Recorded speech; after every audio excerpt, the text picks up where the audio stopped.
তুমি কি করে পারলে এরকম একটা কাজ করতে? স্যার আপনি কোনো প্রুফ ছাড়া আমাকে চার্জ করতে পারেন। একটা মেয়ে আননেসেসারি তোমার সবকে মিথ্যা কথা বলবে? আমি এতটুকু জানি আমি মিথ্যা বলছি না। You are suspended.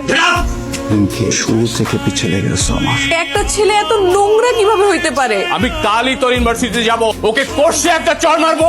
তোমার যেতে হবে, প্রিন্সিপাল বলছে, প্রিন্সিপাল দেখবে। আমি দেওয়ানে বলেছিলাম যে আমি ইউনিভার্সিটিতে যে ওই ছেলের সাথে কথা বলি, তুই আমাকে যেতে দিসনি। মালটা সব সময় পিস পিস করে খালি তাকায় থাকে, কোনোভাবেই সুযোগ পাইতেছি না।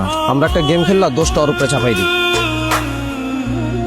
দেখো ভার্সিটিতে যা হইছে হইছে, কিন্তু এটা কিন্তু বেশি হয়ে যাচ্ছে। প্লিজ আরমান আমাকে যেতে দাও। কনগ্রাচুলেশন, এবার খুশি তো তুই, তাই না?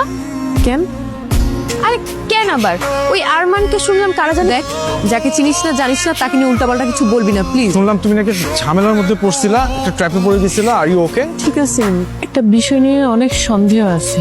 যেদিন শিওর হব যে অনেকগুলো মানুষ হসপিটালে যাবে।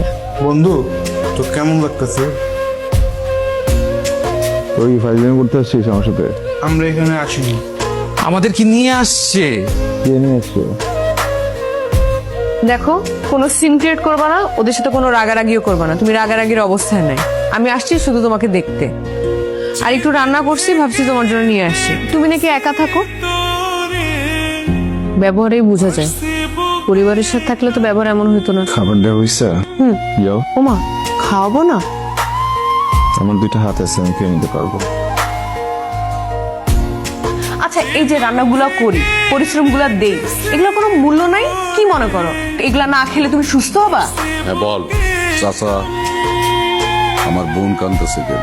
ওর ইউনিভার্সিটির এক ছেলে, ওই কি আরমান নাকি ছেলেটার নাম, বুঝছিস? কয়েকদিন যাবত ওই ছেলেটা খুব ডিস্টার্ব করতেছিল। তারপর আমি ওরে বলছি যে তুই চিন্তা করিস না, আমি ইউনিভার্সিটি যেয়ে ওই ছেলের সাথে কথা বলবো, কিন্তু ও আমার যেতে দেয় না। কয়টা দিন পরে আসি, পরে আবার মনে হলো ইউনিভার্সিটি আমাকে মিস করে। অনেক মিস করে, করাটা স্বাভাবিক না?